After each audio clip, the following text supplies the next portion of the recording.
ते अमर हुतात्मे झाले, सोडिले सर्व घरदार, त्यागिला सुखी संसार. सर्वप्रथम देशासाठी जीवाची बाजी लावणाऱ्या शूरवीरांना माझा सलाम. सर्वांना माझा नमस्कार. माझे नाव ऋतुजा आहे.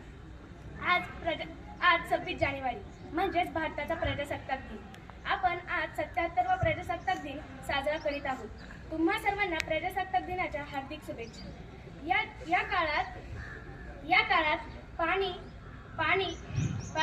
पाण्याचे एक खूप मोठे संकट उभे राहिले आहे आणि याच संकटा अंतर्गत मी तुमच्यासमोर विषय मांडतीये, जल संवर्धन आजची गरज. पाण्याला आपण जल म्हणतो. यामध्ये 2 अक्षरे येतात. ज म्हणजे जन्मापासून ते ल म्हणजे लयापर्यंत. जन्मापासून ते लयापर्यंत जे आपल्याला साथ देतं ते म्हणजे पाणी. मनुष्याच्या शरीरामध्ये 60 ते 70% पाणीच असतं. म्हणूनच आपण पाण्याला जीवन असे म्हणतो. अगदी जन्माला येण्यापूर्वी आईच्या पोटामध्ये असताना पाणी आपली काळजी घेतो. मग जन्माला आल्यानंतर आपण पाण्याची काळजी घेतलीच पाहिजे. मित्र आणि मैत्रिणींनो, गल्लीपासून ते दिल्लीपर्यंत चर्चेला जाणारा हा पाणी प्रश्न आता थेट राष्ट्रीय आंतरराष्ट्रीय पातळीवर तेलाच्या पाठोपाठ ज्वालाग्रही बनतोय. या शतकात युद्ध झाल्यास त्याचे पाणी प्रश्नावर होईल असे भाकीत जागतिक बँकेचे उपाध्यक्ष डॉक्टर इस्माईल यांनी केले आहे. लोकसभा विधानसभेमध्ये पाणी प्रश्नावरून गदारोळ होते. पाणी वाटपावरून भावाभावांमध्ये खून पडतायत. सार्वजनिक नळावर पाण्यासाठी मारामाऱ्या होत आहेत. हे सर्वच पाहिल्यावर मला असं वाटतं, तिसऱ्या महायुद्धाला भविष्यात नाही तर आताच कुठेतरी सुरुवात झाली आहे. आणि या महायुद्धापासून वाचायचं असेल ना तर जल साक्षरता आणि जल संवर्धनाशिवाय दुसरा पर्याय नाही. नीती आयोगाच्या ताज्या अहवालानुसार 2030 साली आपली पाण्याची गरज सध्यापेक्षा दुपटीने वाढणार आहे.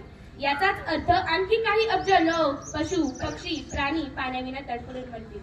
अहो, निसर्गाने दिलेलं फुकटचं पाणी आज आम्हाला विकत घ्यावं लागतंय. गरिबांना हंडावर पाण्यासाठी वन भटकावं लागतंय. दुष्काळाच्या अवकृपेने तुमचे आमचे वांदे झाले. टँकर आणि बिस्लरीवाल्यांचे दाम मात्र दुप्पट झाले. त्यांच्यासाठी पाण्याचा पैसा, पण आपल्यासाठी पैशाचे पाणी आहे. धावणाऱ्या टँकर मागे एक वेगळीच कहाणी आहे. पण लक्षात ठेवा, ज्या प्रगल्भ मानव जातीने माणूस यशस्वीरित्या परग्रहावर उतरवला, त्याच प्रगल्भ मानव जातीला अजून मात्र पाणी पात्र निर्माण करता आले नाही.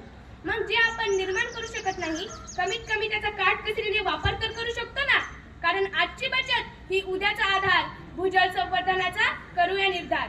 म्हणून तर पाण्यात कपात करा, नाहीतर भविष्यात पाणी कपात मिळेल.